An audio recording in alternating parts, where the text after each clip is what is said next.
Hello, Sumo fans. We have a special video for you today, so don't worry, a preview is coming. Still got the preview. We are working on trying to do non-basho content, sort of filling the gap in between our preview show and our wrap-up show.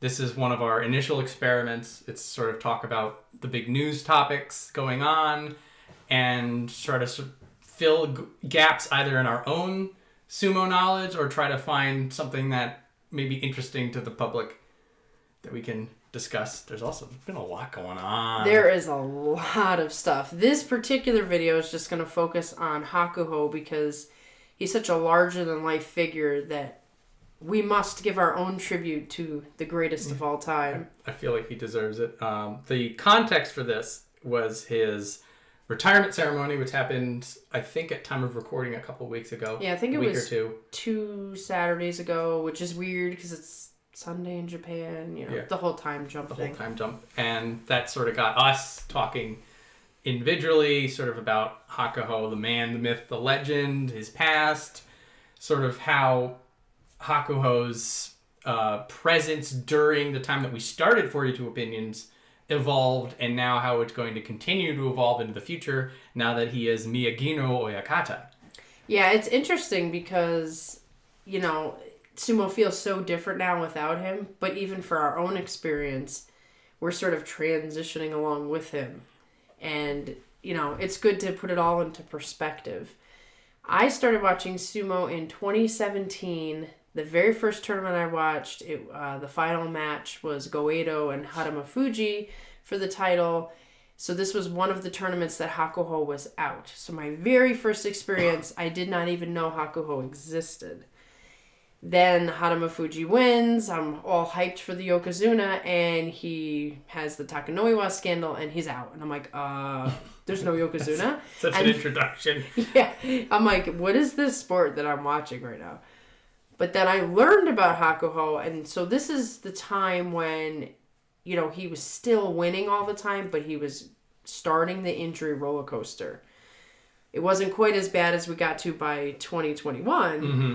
but, he was in the middle of another injury he was healing from. So when I first saw him, boy, it was like, it's pretty obvious that this guy dominates the scene. He was something else. He always, from when we watched, he always was, and we hadn't even started watching like when he was in his prime. Yeah. When he was just demolishing everybody, and that's something. The way that sumo is so much in the moment, I feel like you do have to sort of like look for these memories here and there, and for our benefit, Hakuho, now that he's going to be a coach, is going to continue to positively advance sumo into the future with his several prospects picked up. Well, he already has, Oshoma being like the fastest ever to Jurio, so he's off to a good start with his coaching. That'll be fun. He will slowly climb the sumo ranks in the Sumo Association. Yep, he's gonna go from track jacket to like the top guy and as quickly as is possible in Japan. Yeah, so it's a bright future and a history past, the most winningest in terms of records held and dominance and sheer presence. It's kind of crazy because it just does feel different. Like you said, he's still there. And he's still as dominant as ever. I mean, interviews with him, everybody wants a piece of him. He walks into the dohyo just on the side and people are like screaming his name. Uh-huh. But at the same time, it's like, I don't know, it's like watching an anime where they're passing the torch. Oh, there is definitely a they're coming of training age. The young kids, and it's like Hakuho's final battle against Teruno Fuji is like how the show begins, where it's like, this great, unimaginable hero wins the day. And then he retires. And now it's up to his charges to come in and be the next great sumo wrestler. He had 20 years. Yeah. Which is a lot for a sumo wrestler. And a lot for a Yokozuna, too. Yeah. I mean, if we look at some of our current crop, if they become Yokozuna, they may be Yokozuna for 2 years. It'll be a short window, but this shows how much he's a mold breaker, and his ring presence will be sorely missed, but it is going to be fun to look forward to the the Hokuseihos, the Hokahos, the Oshomas, and then there's Enho who's still there. He made a debut at the retirement ceremony with a busted eye socket. That was terrifying. Yeah. So this is, to call this the tip of the iceberg would be a complete disgrace. This is just like a reference to the location of the iceberg. There is a staggering amount of stuff online, not just of Hakuho himself. I believe NHK did a really good documentary that might be They have two, actually. Two documentaries. The Grand Sumo... Sumo Primetime. Sumo Primetime did a video about the retirement ceremony, which has a lot of interesting behind-the-scenes stuff regarding the venue itself. It sort of brought it behind. You got to watch Hakuho get his post-haircut. Yeah, which you couldn't actually see if you happened to be catching some of it live, which was going on. Nobody got to see the hair debut at all until Sumo Primetime threw that in their cut. But speaking of the retirement ceremony, I want to start off with something that we're going to need to expand upon in the future when I learn more. But I found the members of his entourage in the ring entering ceremony to be interesting. He had Takakeisho and Hoshoryu. Now, it's always been my understanding that they choose. The Yokozuna gets to choose. And over the years, you've seen Hakuho have all sorts of different people who, had the two roles. I just wonder, did he pick Takakeisho because, he wanted to give him some, a glimpse into his Yokozuna future? Or did he pick him because there was nobody else? I think this is the passing the torch that you had mentioned before. That everybody has their eyes on Hoshoryu for understandable reasons, and he is looking to be somebody who could very well be a Yokozuna. Right. I feel like the entrance of Takakeisho is sort of a recognition for Takakeisho, what he's done. And you had mentioned this in the past about how Takakeisho references Hakuho. Hakuho makes references to Takakeisho. There's the back and forth.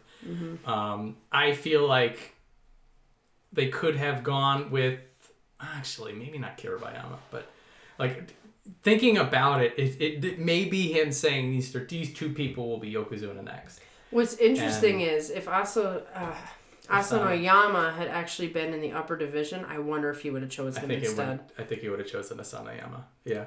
And also worth noting is that a lot of his people were probably on the peripheral, and that I don't actually think he has anybody in the top division. And that's the big thing, is that when you're doing the ring entering ceremony, it needs to be in the top 42. And that was the part where it's okay, did Takakeisho sort of just get it by default, or was there just a little bit of Hakuho trying to give him something?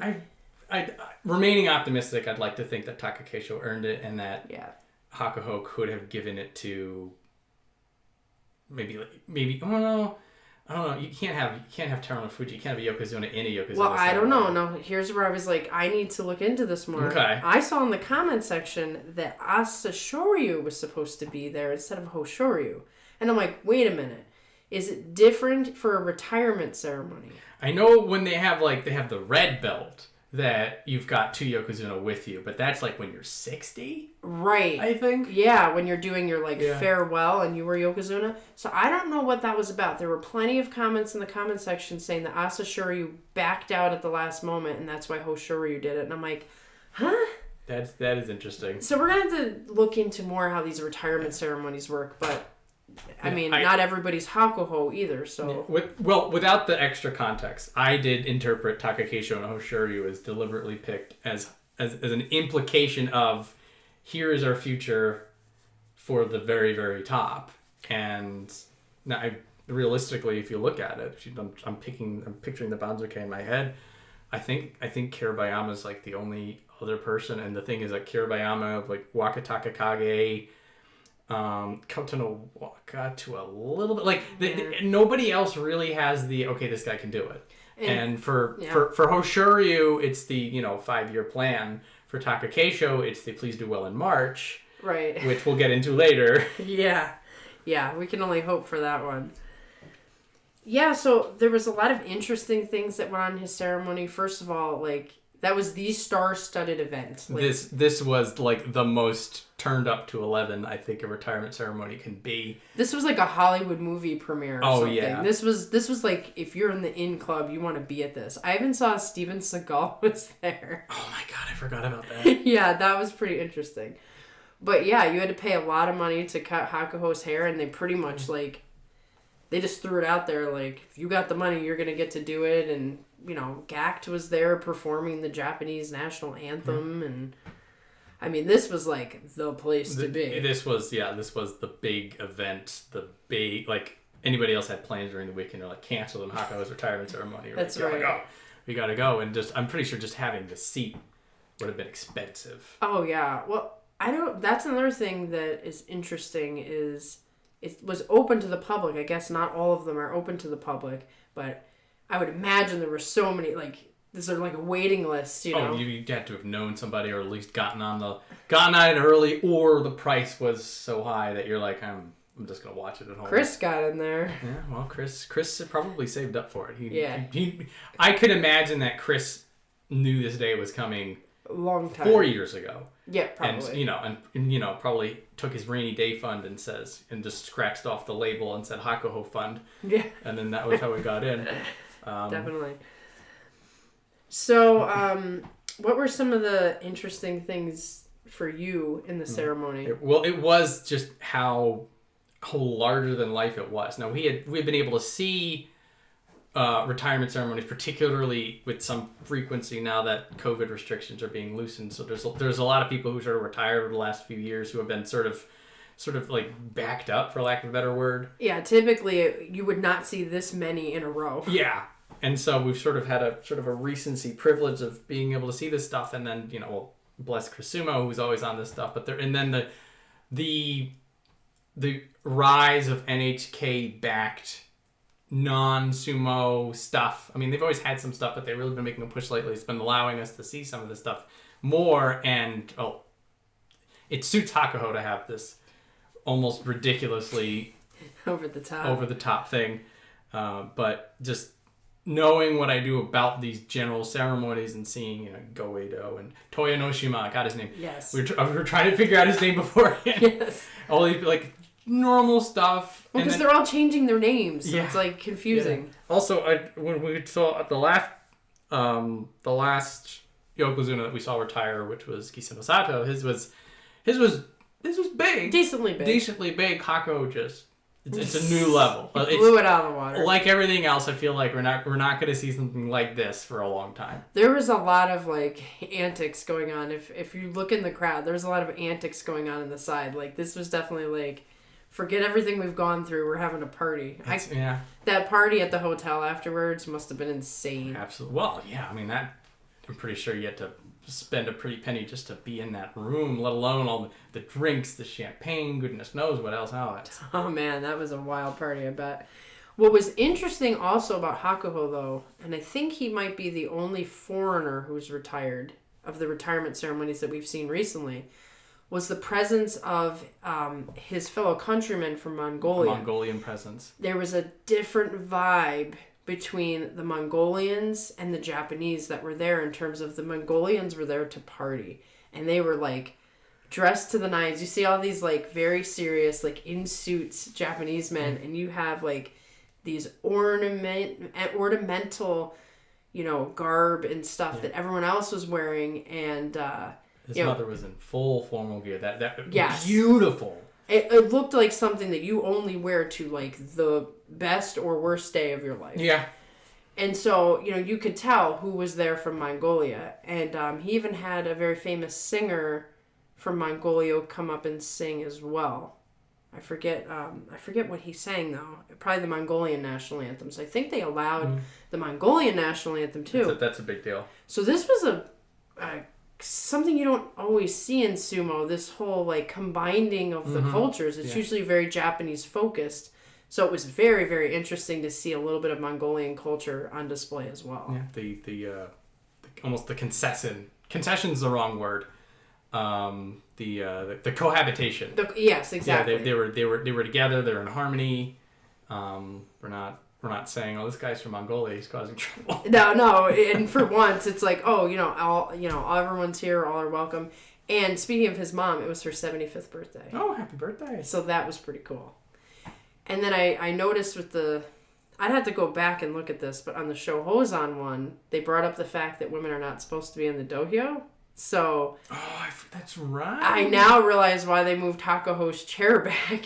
Because they're allowed to be on the edge, I guess. So it's just a little interesting... I guess if you're outside the ring... Mm-hmm. They don't have to re-purify it. I didn't even think of that. Yeah, I realized it with the Shohozan one because people were making comments of, hey, there's a woman there. And they're like, oh, his chair is backed all the way up.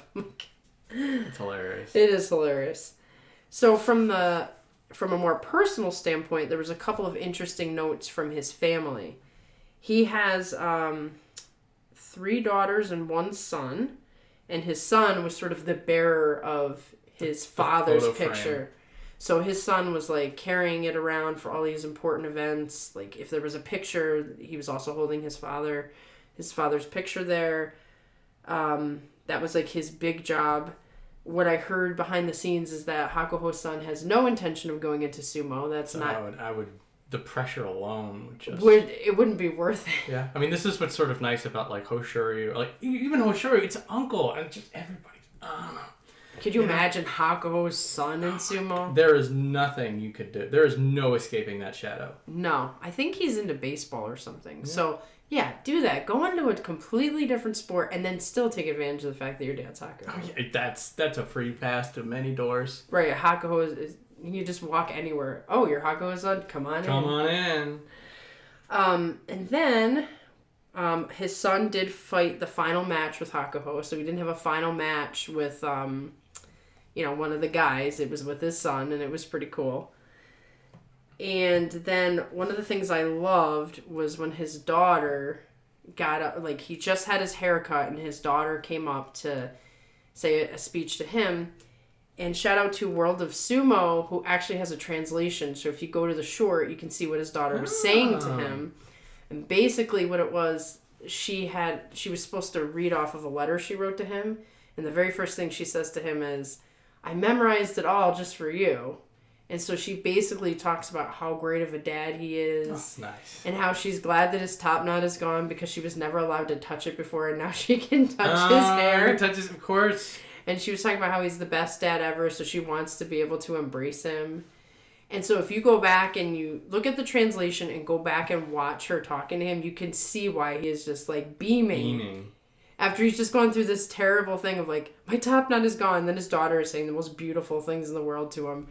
So that was such a special moment. I thought that was cool. Especially because his son is very like serious. There's no like, we're not going to get a father-son emotional thing going. It's like, nah, he's going to be a future businessman. And then sort of the final thing I wanted to talk about with the Mongolian thing, when Haruma Fuji came up to do his little cut, and they don't show this in any of the Sumo Primetime, you would have had to have seen the live feed. Haruma Fuji gives Hakuho like a big kiss on the cheek. You could just imagine like everyone was like, no, because of COVID. No, they were like embracing like they were brothers. And when Haruma Fuji did that, I actually saw Hakuho like, that's when the tears started to come. Yeah. And Haruma Fuji was saying, like, something lengthy to him.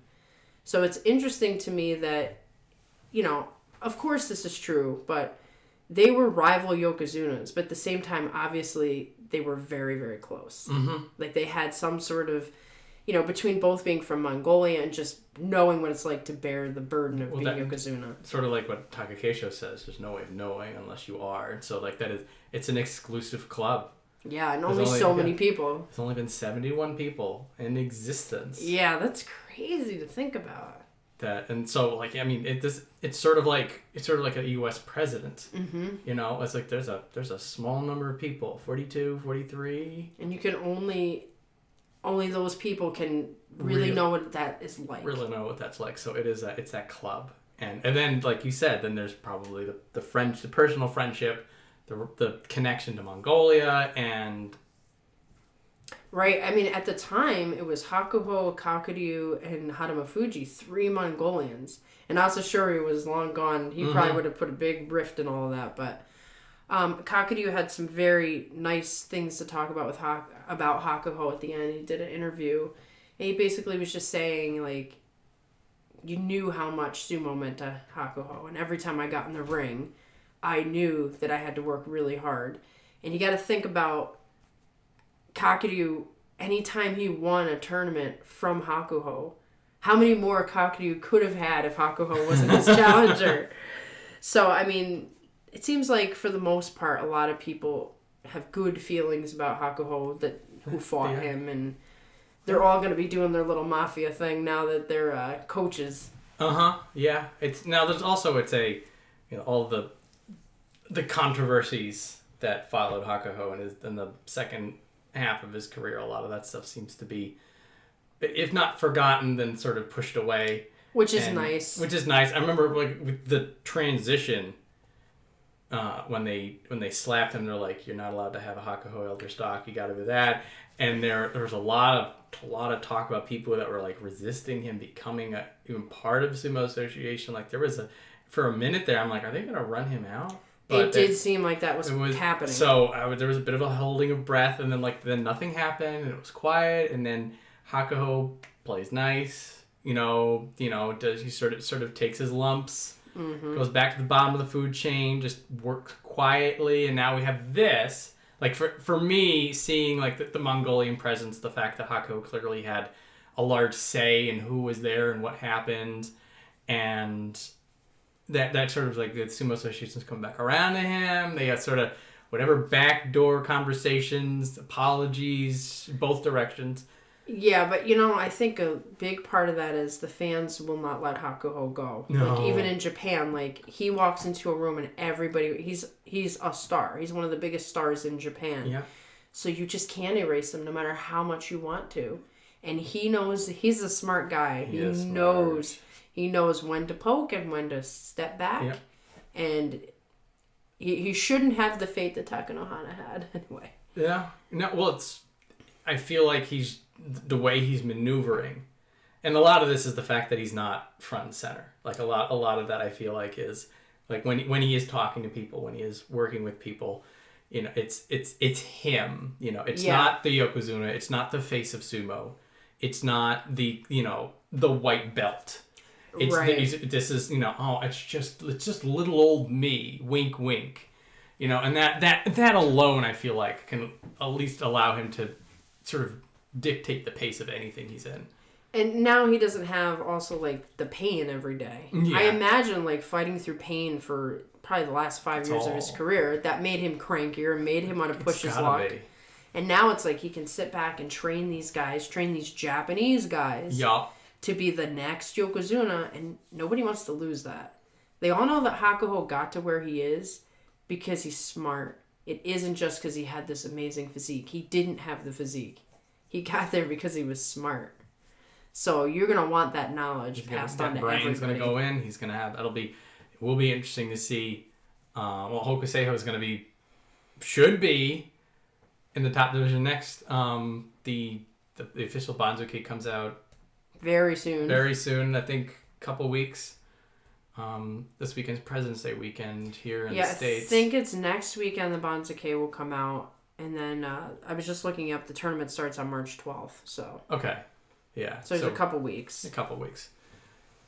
Yeah. So that'll let us know for certain ups and downs, and that'll be his first of his proteges groomed, and then we're gonna see how he does with everybody. Yeah, I mean he was already somebody very interesting, and now he's gonna be in a very unique situation that now everybody's gonna be looking at him and it's like, here comes the first one out. It's the first car off the lot. Exactly. That'll be a lot of fun, and so, and with the way that sumo is now, I feel like we can finally let him go. Yes, we can finally just sort of, like you said, sumo's about the moment. And so when we're in March, we're just gonna be focused on that. But then when it's over, you get to sit back and sort of think about how it all came to be. But speaking of Hakuho, also, the Hakuho Cup is still happening, and it's happening in a couple days from now. So there'll probably be something about it. I wouldn't be surprised if Sumo Primetime does something. I wouldn't be surprised if Chris does something.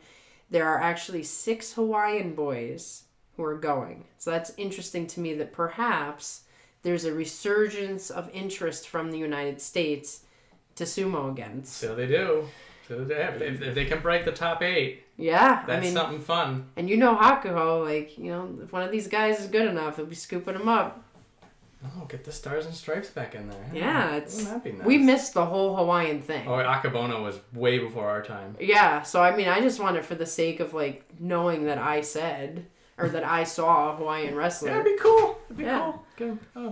Get him. Just get up to like, I don't know, Makushita Juryo or something. Yeah, like just even if we get a Hawaiian Juryo. That's good. That's good. Low expectation. Yeah, we don't want to get only get into Juryo. I mean, these guys are like, what, 14, 15 right now? Oh, God, no, we've got time. Yeah, there's years. We'll be like old people by the time we see the next Hawaiian. We'll get there. But speaking of retirement ceremonies, another one occurred this past weekend, and it's interesting for a couple reasons. One, because we love Shohozan on this channel, but two, it was like the complete opposite. It is as far away from the Hakuho retirement ceremony as you can get, and like like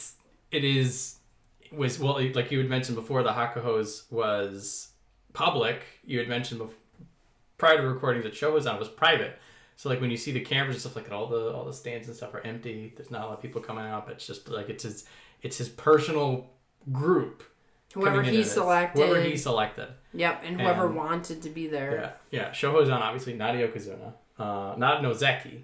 I think he was Komusubi in this prime. I do think he made it as far as Komusubi. He did end up retiring in Juryo, or did he get down to Makushita? Well, he was on that line, but he was on the line of going faded down. out. I think he was about to get demoted. He's just like, never mind. Yeah, so anybody who's new to sumo probably hasn't seen him. But when we started watching in 2017, Shohozan was like pretty stable. He was Taka Fuji. He was a stable presence and he was a tough guy, and there was gonna be blood every time he fought. He was one of my first favorites. I just remembered he was just always in there. He was never injured. Like, it wasn't until the very end of his career that he faded out, but up until that point, like, he just kept fighting and fighting and fighting. He seemed like a Tamawashi, and then bam, it was just done. Yep, the wheels fell off of it. Yeah, and his was a lot more low key, a lot more emotional. He pretty much cried through the whole thing. And the difference also is Shohozan is not joining the Sumo Association. He could not get the elder stock. I know that part of the reason he held on for so long is that he was trying to finagle whatever back end deals, but the reality of the situation is that the Sumo Association is a set number of people. Yep. And either you get one of those seats or you're gone. Mm-hmm. And I think that because of his tenure, like, he does have like a window, but it's also one of those things that, like, if your connections aren't gonna help you out, then there's very little that you can do. So, I mean, he's leaving sumo. He's not going to be able to be a coach. So that would explain, like, the extra emotion. The extra emotion, because this isn't gone. Like, there's no track jackets for him. Right. It's like, here's Hakuho, like, welcome to upper management, and here's Shohozan. Don't let the door hit you on the way out. I think he's trying to get into, like, some sort of, like, sports stuff, like doing sumo outside. Sort of what I think that's what Howard Mafuji ended up doing. He went back to Mongolia, and now he's bringing sumo back with him. Right. And so I'm guessing now this is months and months ago. I think when Shohozan actually retired, that he mentioned he wanted to do something in that sports thing. No Chiyo Tairyu style restaurants. Right. Like, I'm out of here. I'm gonna start a restaurant. But. It was an interesting contrast to have them right next to each other, because they were like the complete opposite ends of the spectrum. Yeah, and you wonder who decides if it's private or not. I would guess it would be him. Right. So even that, Hakuho's like, invite the world, and Shohozan like, nope, I don't want anybody seeing me cry. Yeah. Well, it's and I guess it's a very, very personal choice, and I mean for Hakuho, and worth noting is he's more than just a sumo wrestler now. Like you said, he's a personality. He's part of the culture. In a lot of ways, it's interesting because he is a very strong reflection of Japan, even though he was not born here. But he basically lived here over half his life, because he came when he was like 14 years old. So he's been Japanese longer than he's been Mongolian. Yeah. Yeah, but he's I think we can all put it away. I feel like time for the new chapter. Let's close the book. I mean, that's what it felt like when I was watching the retirement ceremony, because you're just like, it's actually done. We're actually needed that retirement ceremony to close the book. Yep. It's like somebody went out, like they got like that really fancy leather binding for the book. They wrapped it in there. They did the processing, put it on the bookshelf, and then they walked away. Yeah, that's exactly. Where we're at now. And I mean, even as it is, we're sort of looking for the next thing. We will have one final semi-big retirement ceremony, and that's Kakadoo's. That's happening in the summer. Okay. So that kind of closes at least the era. That era down. I kind of wish they did Kakadoo's first and then Hakuho's, but, that's no slight on Kakadoo. He's like the elder statesman. Mm-hmm. He's always represented the wrestlers, so yeah, there's a his lot. will be big. His will be big as well. It'll be a Yokozuna-sized one. It'll be Yokozuna-sized, and I think it'll be very heavy rikishi. Yeah. I think also there's a lot of, like, I can't help but feel that there's just a logjam of people trying to get in. Yeah. And so, like, obviously, like, around the tournament, you can't get in. Mm-hmm. And so, like, having it in June means you're right after the May tournament. Yeah, that's true. So, so that, like, the timing-wise, like, you wouldn't want it to be after March because everybody's in Osaka. Yeah. And then... That's a good point. That's probably what they thought about. Yeah. So there's that timing, and then there's whatever other uses that the Kokugikon has off-season that I'm not fully aware of. It does seem like they have a bunch of things. There's a lot. I feel like it's a lot of stuff. It'd be like, I could imagine like any other venue. Right. And that people are doing, like, and then anything sumo related, sumo adjacent for that point. Well, they had a one-day tournament too, Fuji TV, so like that was one thing they did. Yep. So there's always something like that going on. And I think the Hakuho Cup is in the Kokugikon. Oh. I'm pretty sure. We're going to have to I'll find out in a couple of days. Yeah, but well, good. We'll look forward to seeing Kakuryu's ceremony. We've seen Hakuho's, and who now officially, I mean, it's also funny because they're just like, it's Miyagi no Otakata, like the same way, like you have to... No one's going to say it. They're all going to call him Hakuho. Yeah, isn't it like Kisano Sako is like Araiso Oyakata? Never going to call him that. And you're just like, he's Kisano Sako. Is it because I'm an American, or is it just because these guys are... Well, I feel like it's for the Yokozunas, that's right. the kind of a thing. Like, when Shimano Umi retires and then he gets it in a few years, we'll be like, oh yeah, what was it again? Exactly. We'll adapt to that name. We'll adapt to the name. But, like, for somebody with, like, just such a presence. I was pretty sure when I was watching some of it that I heard people yelling, Hakuho! No one was... No, yeah. Miyagi. It's going to take a long time. A long time. Here's the interesting, how many years until it's more Miyagi-No than Hakuho? How long? It's going to take a while. How long? They should have just given him the Hakuho name. Well, that's a whole other story. Yeah, we got to let that water go under the bridge. I will say, apparently the Miyagi-No name is like super famous and super old. So Prestige. At least, it's a prestigious name. So at least Hakuho has inherited something very, very special. But I just think everyone's gonna be like, "Oh, hi Miyagi-No, Hakuho." Yeah, that's just what it's gonna turn into. That's just what it is. That's the bed that the Sumo Association made, so they're just gonna have to lie in it. Yep, they made a bad choice, but hey, what can we do? Well, thank you Hakuho for everything, and now I want to see you bring up the next Yokozuna, or the one after the next Yokozuna. He'll do it. It's very exciting. Like, of all people, he's gonna make sumo happen. Oh God, yeah, it's in good hands. So yes, farewell Hakuho, welcome Miyagi-No, and we'll see all of you again for the preview show in a couple of weeks. Yeah. Let us know what you think about this. Let us know what you think of the retirement ceremony. If there's any sort of little odds and ends. I sort of fall off the wagon in between tournaments. Yeah. So Like, there was some stuff I'm just like, oh, wait, there's more stuff going on. I have to, like, scroll through the feed. So there may be some interesting stuff going on I have no idea about. Yeah, you guys seem to have a lot of knowledge of the stuff that's going on. So feel free to tell us anything we missed or anything interesting or what you liked. Yeah, so we'll be back for the preview show as normal. Well, we're going to try to think of more cool things to do in the interim, but for now, just let us know what you think of this one. We could do more of this, just getting together. Yeah. Getting together and talking about whatever's going on. We could try to do something a little bit more. We're having some fun with this, at least. Yeah, this was a good time. It was a good time. All right. Well, thank you for watching. Peace.